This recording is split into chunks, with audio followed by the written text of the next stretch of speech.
Cool. Hey everybody, it's Frank here. Um, just doing a quick video log regarding RVA League and what's going on. So we are currently in like a break thing in between match dates. Let me look at the calendar explicitly here.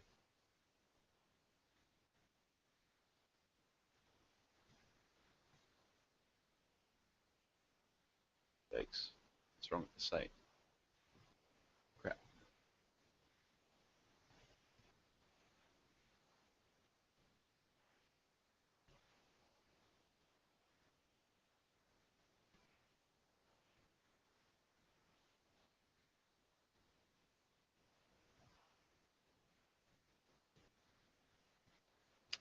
Um, Sorry, I'm trying to edit the widget.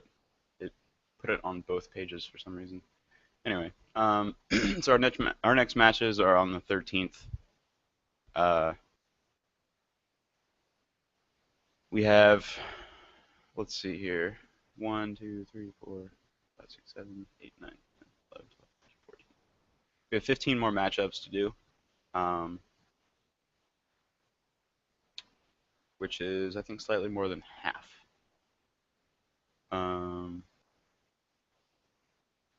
It's been going pretty well. I've been pretty impressed with everybody involved in the team so far. Communication and management has been pretty good.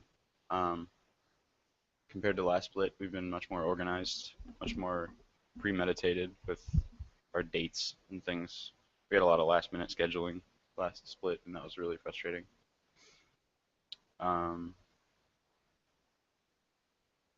So, okay, the last group stage for spring is going to be on May 27th, and then we're going to have all of the standings finished for the playoffs. Playoffs are going to start June 16th. Quarterfinals on the 16th, and these are best of threes. Semifinals are on the 18th, and then the very finals are on Sunday, like the 22nd, June 22nd. The third place match is going to be the next day, Monday evening, the 23rd, June 23rd. And then we should need, I'm pretty sure we need to do 5th and 6th place selections, or like placements to make sure like who's 5th and who's 6th. Because if we have 3 teams who want to get promoted, we need to know who's 6th specifically to know who to relegate. So then relegations are going to start on the 30th of June. And what's going to be involved with this is we're going to start at 7 p.m. And hopefully get 5 games in each night. It depends on how many teams, again. It's going to be round robin, so just single games. Everybody plays each other to do a seeding for who's going to play the teams, the lower bracketed teams that are going to be that are like up for relegation. So that's going to start on June 30th. There's going to be a week break actually, and then July 7th is going to be the next day of those round robins.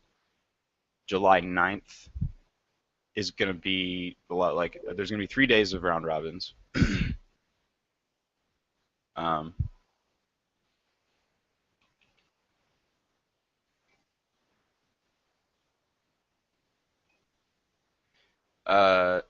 Let's see. There's a chat room here, by the way, if there's anybody actually live. So yeah, there's going to be 3 round robin days: June 30th, July 7th, and 9th. Those evenings are going to be the round robin for the newbie teams, quote unquote newbie or challenger. You don't have to be challenger ranked, nor are you excluded if you are challenger ranked. Just to address any potential dumb questions there. And then starting the 14th and the 16th. So these Monday and Wednesdays, for those 2 weeks, the weeks of July 14th and 21st, those are going to be the actual rounds for the promotion. So the new teams are going to do best of fives against the lower bracketed teams uh, with OGN rules. So if it goes to game five, it's a blind pick. Um, I have to look up. I'm not sure if they actually do bans in that or not. Somebody will probably know. Um, but whatever they do, we will copy because they know what they're doing. Um, LCS viewing stuff. I want to stick with it. It seems like our best option is to stick with Gus's Bar and Grill right now. Um, the tech side of dealing with their management is a little rough because their AV setup is just kind of like a mess, to be honest. And uh, the manager is really, it seems, cautious about letting people use the projector in general, which is really frustrating. Um, but it seems like the best option. I'll figure something out. I've also been talking to VCU people, VCU law members about potentially doing joint meetups with the VCU club, which would be nice because if we can like get a lecture room out or whatever, they have plenty of resources. They got tons of rooms with projectors and seating and everything. So that would be easy. It's sort of a trade-off. It's with viewing events, you either cater to the demographic that wants to drink and watch it uh, that sort of style as like for fun and all that sort of stuff, and to relax and drink and eat and all that sort of stuff. And then there's the other like you can cater to the other side where it's you can have a much better video and audio setup, so like you can watch it in a lecture room with a projector and like really nice setup, but you're probably not going to be able to drink alcohol in that venue. So it's frustrating trying like you just kind of have to find the best of both, which I think Gus's right now is our best option because if I go there and mess with the configuration for like 45 minutes, I'll figure out how to put it up there with the audio. And with that, I can promise that we'll actually, get a lot of people in for the event because it won't be like the other times with like the two TVs and the background noise. Um,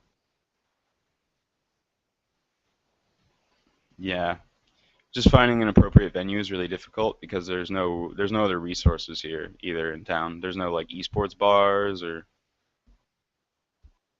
we don't there's no esports bars or like PC cafes even. So there's no way for us to there's not really any businesses to help us.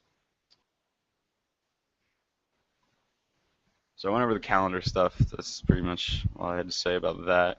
Um,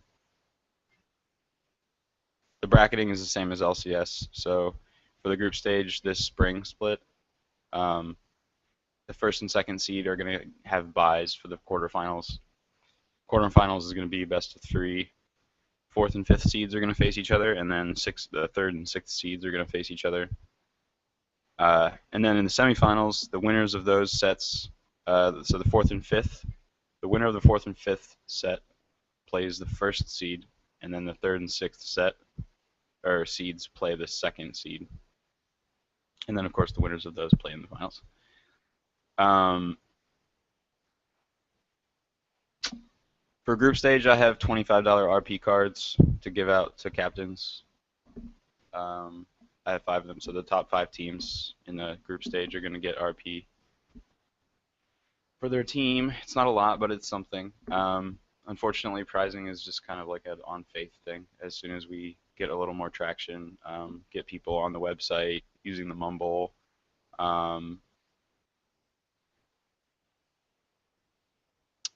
yeah, just basically being part of the community and getting the community active, then that'll lead to a lot more prizing. Um, because a lot of these companies are, they're obviously really itching to advertise to as much as to as the widest people as possible. So Razer wants to give us mice if there's enough people watching the stream and stuff like that. Let's see. Um, I have links for the the form to sign up for new teams for promotion stuff.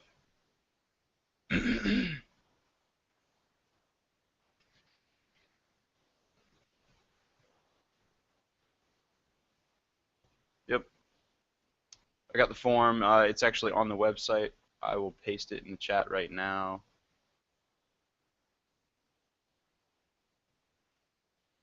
Well, it'll be on the .com in a minute. I just have to fix the widgeting. The widgeting did messed up the first time I tried it. So, um, outside of that, I want to do some events.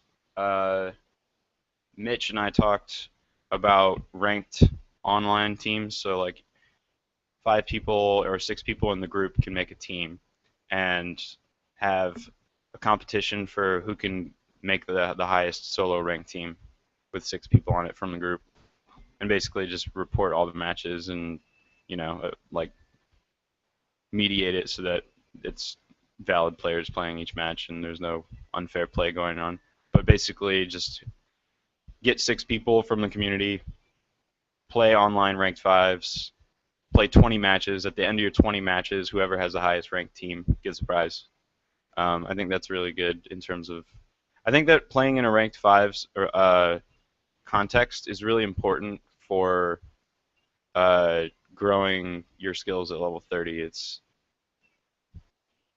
one of the easiest ways to get like a boost in your learning curve. Because there's a lot of things that you learn. You can focus on your position in ranged fives, whereas if you just solo queue, you don't get quite the same uh, specialization, I guess. Anyway, I'm gonna open that Q&A thing real quick.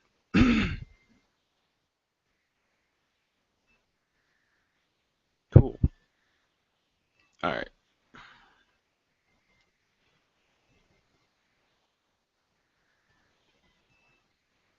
I actually don't eat grilled cheese sandwiches very much. I actually don't eat grilled cheese sandwiches.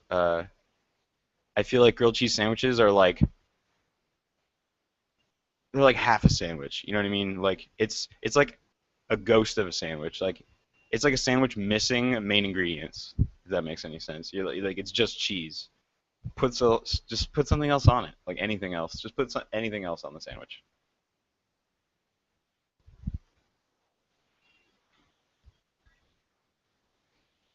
So this might be a lengthy answer for the vision of LoLRVA. I mean, at LoLRVA, it's called LoLRVA because originally when I started playing the game, I wanted to start a community where people could socialize in a tangible way and meet real life friends uh, out like through LoL and through playing the game as like if it's your hobby, you know what I mean? So because there's it really felt like an underground thing playing MOBAs back in 2009, 2010.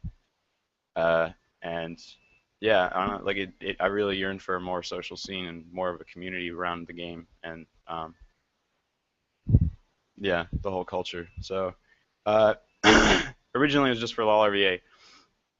It's sort of grown to be like we're reaching to like Eastern Virginia right now. That's basically the limit that we've sort of reached. And there have been people that have like moved away. So like some people live in other places. Um, but it kind of depends on how things pan out with sponsorship and how if Riot partners with us directly, uh, or if like Riot partners with us and Guild Launch together. There's a lot of things that are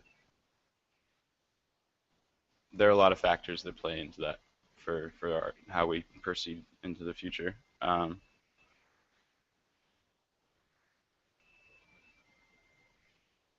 Yeah, I mean the core is the community. The A lot of other things like Tespa, they focus on the competitive circuit and like they just do matches in the competitive circuit, and that's like the extent of what they do. The On the community side, if we can develop that, then it gives a lot more culture and like it brings events and activities and real world quote unquote quality of life to league players who want stuff to do and want to celebrate league. You know what I mean? Um, so it kind of depends. I don't know. The community there's a lot of ways that the community can grow. It's kind of uh, amorphous right now.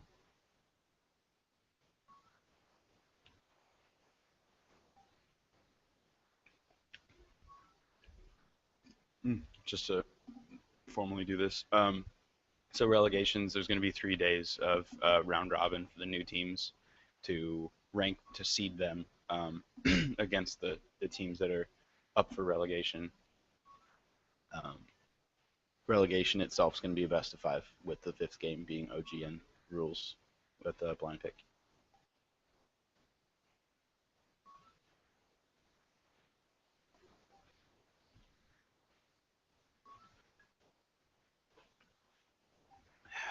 Um,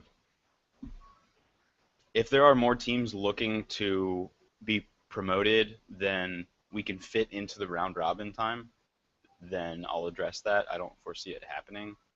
Uh, we're talking like 5 or more. If there are 5 or more teams looking to be promoted, then I'll have to like probably reorganize everything because that's a lot of teams. Um, and we can't group stage that many teams in just 3 sessions. But I don't foresee that happening. If 2 teams are looking to be promoted, which I know that there are 2 teams, and if there's no other teams, then it's pretty simple. Just like 7th and 8th place, play them, and yeah, that's that. But if there are 3 or 4 teams looking, then they do their round robins and they do their best of 5s against the bottom 4 or the bottom 3, pending how many teams are actually looking to be promoted, whether it be 3 or 4.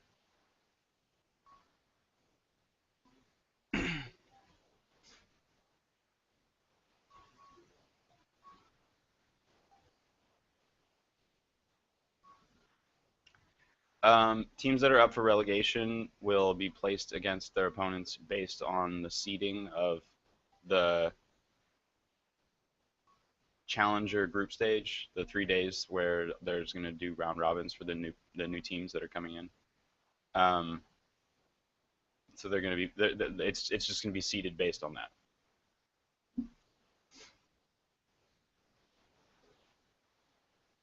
Cool. So I don't have any other questions in the Q&A thing. If you guys have any other questions, drop them in. Um, Let me see if I can get this widget fixed really quick, and I can put the link.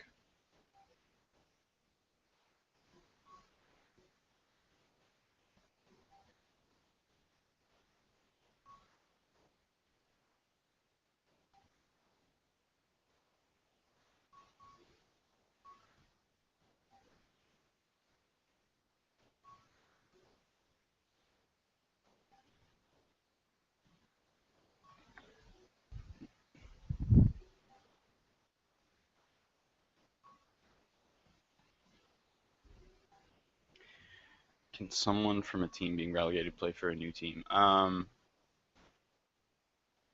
you're saying if there's a team that's up for relegation, can one of their players leave and join one of the teams that is being promoted? Um,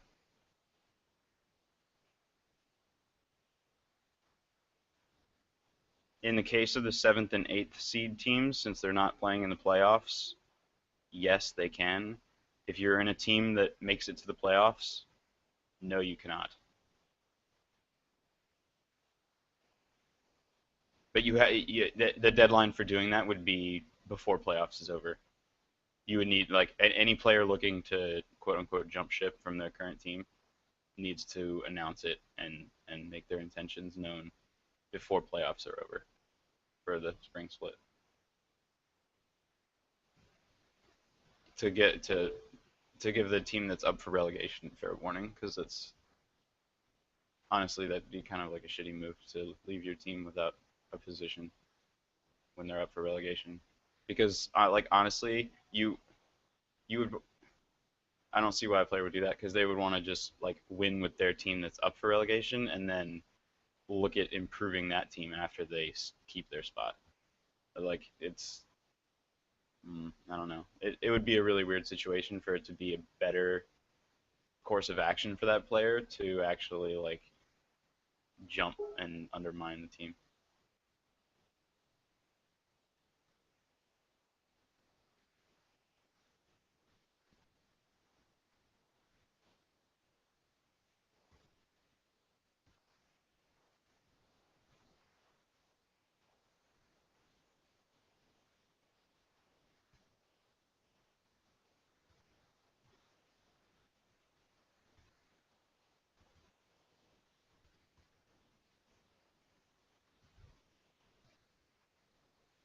I think I got it.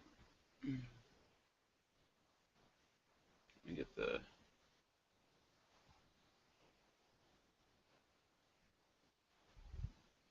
need the embed HTML again.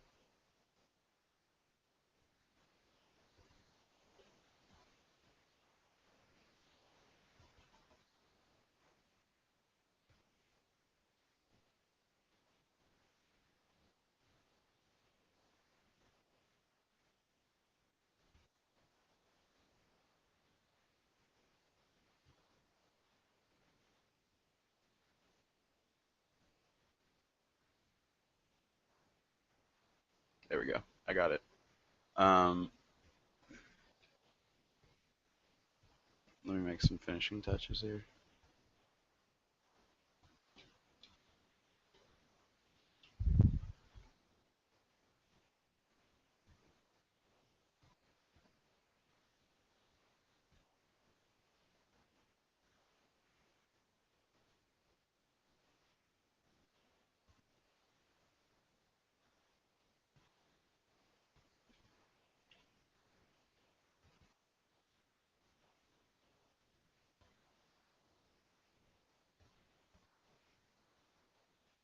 Here we go.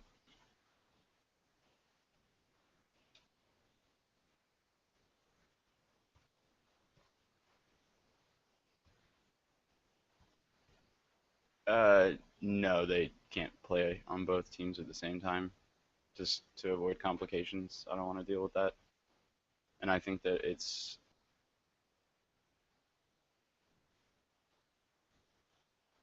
the sportsmanship is questionable, so I just don't want to deal with that.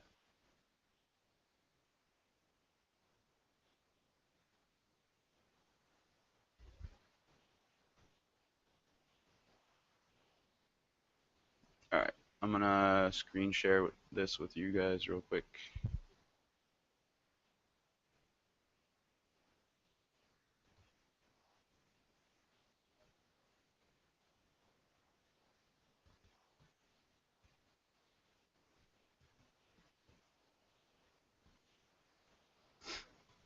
Okay, if you go to LoLRVA.com and you look at the sign up forms, you go to the homepage. If you go to the sign up forms tab on the very far right over here,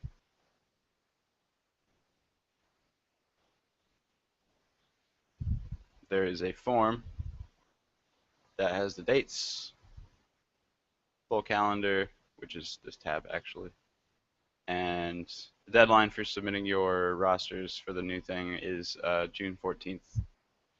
Um, it's a it's a fair way off. It's over a month from now, so I don't shouldn't be a problem. Um, Put in all the information. It's pretty much the same thing as last time for the registration, and then submit that. It'll give you a thing to edit it if you need to, but I think it's like, sort of like a temporary thing. So I guess just hold on to the URL if you can, if you need to edit it at a later time.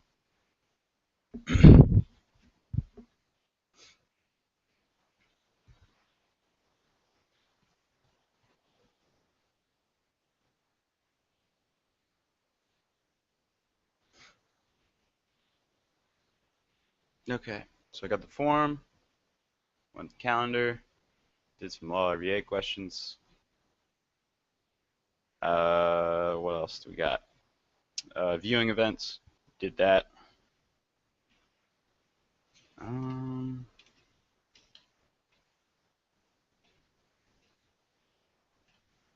Let me see. Oh, we need some shoutcasters. If you want to do any shoutcasting, anybody, that is not.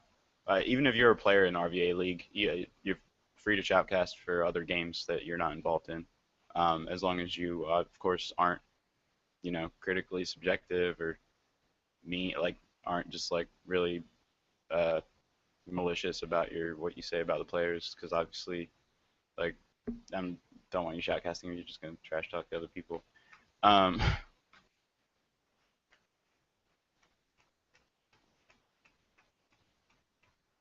I think that's everything. Anybody else? Any other questions? Otherwise, I think I'm done.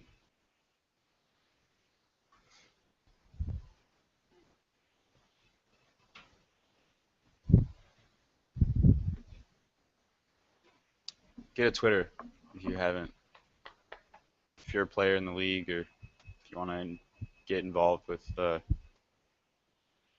future events, giveaways, and stuff like that, I'm most likely going to try and do it through Twitter because it's just the most ideal platform and the most relevant. If you don't have a Twitter, you belong in a museum. Belong in a museum, as Ezra would say.